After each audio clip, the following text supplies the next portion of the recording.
Today we've got the RK2020, another, single board computer handheld. This time, it's coming in one of the cheaper ones. And yes, the biggest headline on this is it plays Nintendo 64 and it plays Dreamcast. Not perfectly, but it is playable for sure. So what you get is very typical to what you're gonna see with the RG devices, the RG350, the RG, wow, my fingerprints went through the plastic on that one. That was crazy. I don't know if you can see that, my fingerprints went through.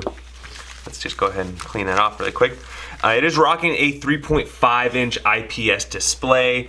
And first thing you'll notice is it only does have one analog stick versus a lot of the other handhelds out there running the duals. And some people that's a big deal, others it's not. If you're looking at this is the Odroid Go advanced clone, and they're actually being sued because of it. And that's why this particular one I have here comes pre-installed with mu-elect, because I heard they are running with some software issues. So, but do note, this is a 1.3 gigahertz processor and 1 whole gigabyte of RAM on the back here. It is semi-transparent, and they do have a new purple version of this as well that you can order. This is right around $76 at the time of recording. So let's go ahead and dive a little deeper at some of the specifications and the pros and cons of this particular device.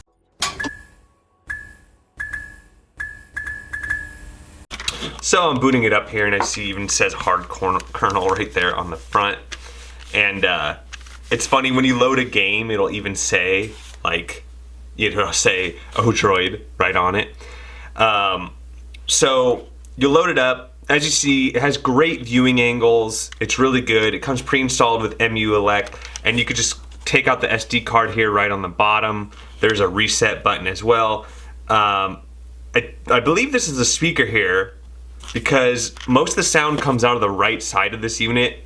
When I put my ear to it, it does have a battery indicator on there. And the speakers are not great as opposed to the RG350, which does have dual speakers. And you have a USB dongle here, which you can add Wi-Fi if you want. You can add another controller, like an Xbox controller, and play 2-player or just use the Xbox controller. And then USB Type-C for charging. You do get a little cable here, but no power brick itself. And then you get a little micro USB, or a regular size USB to micro SD to transfer ROMs and things. Looks like it has like an analog stick cover here as well. If you want to go ahead and throw this on there, get a little cover for your analog stick. As far as how high, you can see that the analog stick is recessed there. However, it doesn't click in, so it's not an L3 or an R3 button. It will not work for that at all. The buttons are, as many have pointed out, slightly larger than a lot of other handhelds out there, which are welcomed for me, especially with larger hands.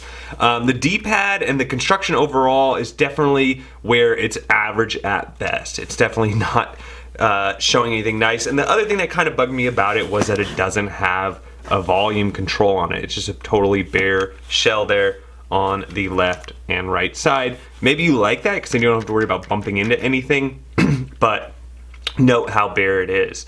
Also, I didn't mention this already, but there is a headphone jack as well, which would solve the speaker issue if that's how you're going to be playing it. There's no HDMI, so you cannot do this on an external output.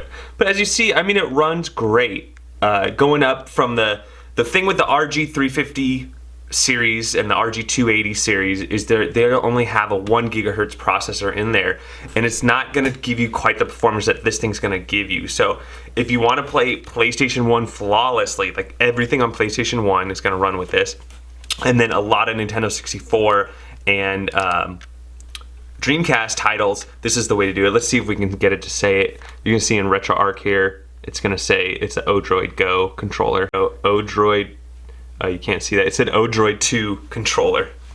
Odroid Go 2 controller. So you can see the sound isn't that great,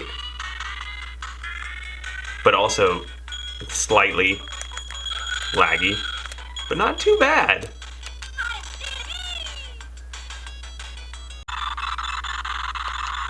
See a little bit of lag there. And this game is not particularly hard to emulate.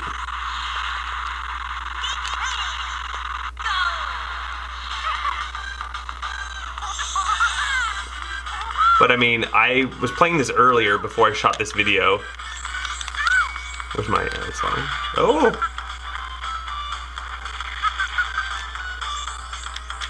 You can honk.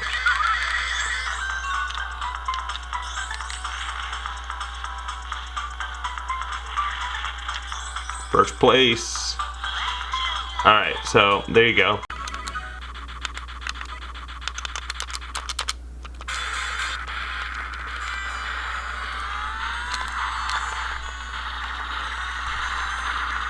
You can charge up. Hopefully not die. And the analog stick here is okay. It's not great. I would say it's definitely not one of the selling points.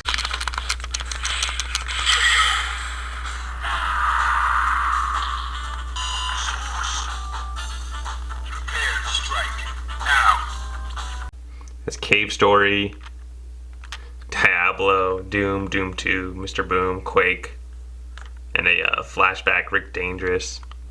There's a couple cool stuff there. PSP, just a few games. PlayStation, just 2 games there. Street Fighter Zero, Scum VM, and then you got like scripts and stuff. And then all games, you got a favorite section. So go ahead and play, Sonic Adventure 2. Just the start of it, so you can see that running.